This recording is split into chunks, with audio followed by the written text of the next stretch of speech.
ಬೆಂಗಳೂರಿನ ಕರಗ ಶಕ್ತಿಯೋತ್ಸವಕ್ಕೆ ಒಂದು ದಿನ ಮಾತ್ರ ಬಾಕಿ ಇದೆ. ನಾಳೆ ಚೈತ್ರ ಪೌರ್ಣಮಿಯ ಮಧ್ಯರಾತ್ರಿ ಆದಿಶಕ್ತಿ ದ್ರೌಪದಿ ದೇವಿಯ ಕರಗ ಶಕ್ತಿಯೋತ್ಸವ ನಡೆಯುತ್ತೆ. ಇದರ ಪ್ರಥಮ ಭಾಗವಾದ ಹಸಿ ಕರಗಕ್ಕೆ ಇವತ್ತು ಬೆಳಗ್ಗೆ 4 ಗಂಟೆ ಸುಮಾರಿಗೆ ಸಂಪಂಗಿ ರಾಮನಗರದ ಕರಗದ ಮಂಟಪದಲ್ಲಿ ಪೂಜೆ ಮಾಡಲಾಯಿತು. ಭಕ್ತರು 50 ಕೆಜಿಯ ಬೃಹತ್ ಕರ್ಪೂರ ಹಚ್ಚಿ ತಾಯಿಯನ್ನ ಬರಮಾಡಿಕೊಂಡಿದ್ದಾರೆ. ಈ ವೇಳೆ ಸಾವಿರಾರು ಸಂಖ್ಯೆಯಲ್ಲಿ ಭಕ್ತರು ಭಾಗಿಯಾಗಿದ್ದರು.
ನಾಳೆ ದ್ರೌಪದಿ ದೇವಿಯ ಕರಗ ಶಕ್ತಿಯೋತ್ಸವ ಇದೆ. ಹಸಿ ಕರಗ ಈಗ ದೇಗುಲವನ್ನ ತಲುಪಿದೆ. ಧರ್ಮರಾಯಸ್ವಾಮಿ ದೇಗುಲವನ್ನ ತಲುಪಿರುವಂಥದ್ದು. ಬೃಹತ್ತಾದಂತಹ 50 ಕೆಜಿಯ ಕರ್ಪೂರವನ್ನ ಭಕ್ತರು ಹಚ್ಚಿ ಭಕ್ತಿಯಲ್ಲಿ ಮೆಂದೆದ್ದಿದ್ದಾರೆ. ಭಕ್ತರಿಂದ ಹಸಿ ಕರಗದ ಮೇಲೆ ಮಲ್ಲಿಗೆಯ ಮಳೆ ಸುರಿಮಳೆಯಾಗಿದೆ.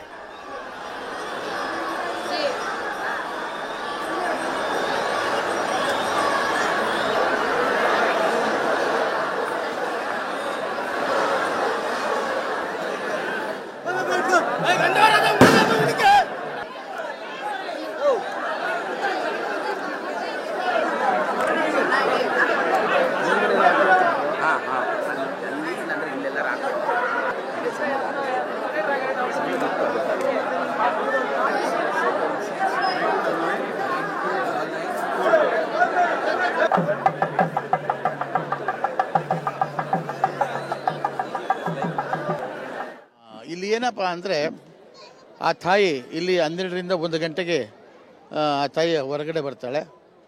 ನಮ್ಮ ಈ ನಗರದ ಪೇಟೆ ಅಂತ ಏನಿದೆ, ಇದು ಮೊದಲು OTC ರೋಡ್ ಅಂತಿದೆ, ಈಗ ಧರ್ಮರಾಯ ಸ್ವಾಮಿ ದೇವಸ್ಥಾನ ಮುಖ್ಯ ರಸ್ತೆ ಅಂತ ಹೇಳ್ತೀವಿ.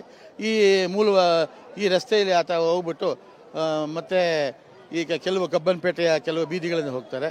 ಆಮೇಲೆ ಮಾರ್ಕೆಟಲ್ಲಿರ್ತಕ್ಕಂಥ ಗಣಪತಿ ದೇವಸ್ಥಾನ,